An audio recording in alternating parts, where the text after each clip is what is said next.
So here's a story about the priests and all of that I heard growing up in the old country I came from. And it was a priest-ridden society as described by James Joyce, patriarchal. One point of view, them and us. And that's what this guy is talking about today, them and us. Okay, we all stay in our corners, them and us. Instead of we. Alright. So there was a local poet there, a labouring man, Paddy Drury was his name. This is going back now, landlord days, the big house that was there, going back to Cromwell. Still there. Mentality still there with some of those folks. Pseudo-aristocracy. And of course the poor old labouring man barely getting enough to get by. Okay? And the labouring families all suffering as a result. So you had what was called retreats with the Catholic Church, the Roman Catholic Church, and you had priests that would come in, stay in the village for a couple of weeks, and one week the women, the next week the men would go to church every evening, and it was like atonement, like every religion's had, like many religions have. Atonement, purgation, okay? Getting rid of the sinfulness, of the greed and all of that, the pride, which is why we're in this mess that we're in today, which is always these same ones. People coming along and thinking that they're gods and acting accordingly, and then, you know, we're in these messes, right? So anyway, Paddy was working at this house, labouring, and he wasn't going to the mission, and the woman of the house was a genuinely pious woman, within her faith, right? And she was giving Paddy little hints and helping him out with the information. Well, lo and behold, the last night of the mission, when it was for everyone, men and women, and now it was like reconciliation, okay? The joy of all of that.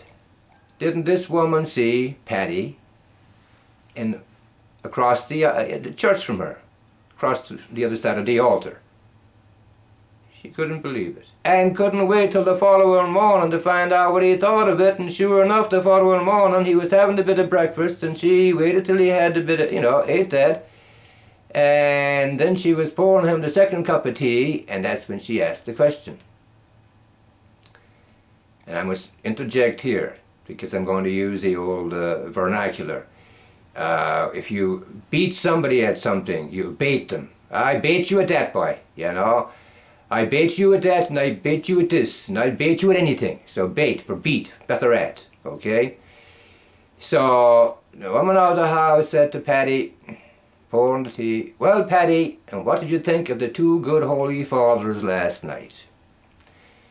And Paddy, without missing a beat, said to her, "Missus, I only had half a day's schooling, but if I had the other half, I'd beat the two of them blind." And he'd beat them blind, leave them in the dust in terms of preaching. And Paddy is right. Most of these old craters today are out there now, and all they can talk about, so many of them, they can talk about homosexuality, and they can talk about abortion. They can't talk about anything else. They can't talk about, as soon as they're born, the cheap labor for big business, and more kids dying that way. Now, if you can't take care of the born, if you aren't hip to that, and you aren't hip to this prophet, this idolatry of prophet is God, and that is idolatrous. That is un-American as hell. It's also un-Christian.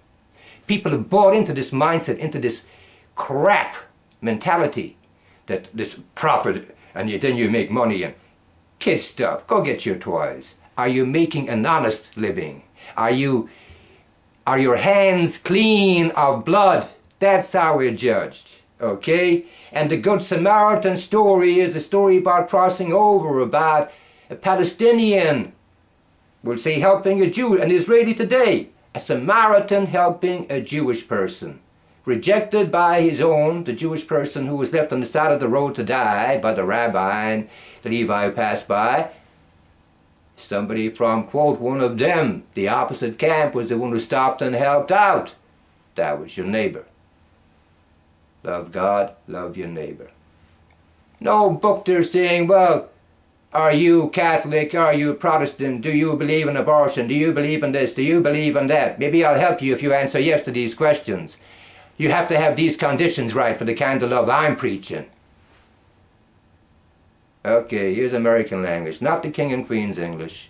Again, Cager. Remember that now, knee-jerk emotional response. The same is true in language as it is with religious principles, beliefs and all of that. What people say and then what they do, whether they connect the dots or not. Go take a flying fucking a rolling donut for yourself with that point of view. Okay, that we're right and them wrong. We right them wrong. You know, we had enough of that crap. White, might, got the right. Doesn't matter any group, you could just change it around. And there's the thing about it. It isn't just, it's just as racist to say, quote, white people or judge all white people. You're judging people by the color of their skin, fool. It's just as wrong, whichever way you're coming. You don't know. That's what happened with Barack Obama being elected. The majority of the folks who voted, voted for the best candidate. They saw it. I'm one of them. I believed he was. And I think he can grow into the job. Definitely the best man for the job that we have, best opportunity.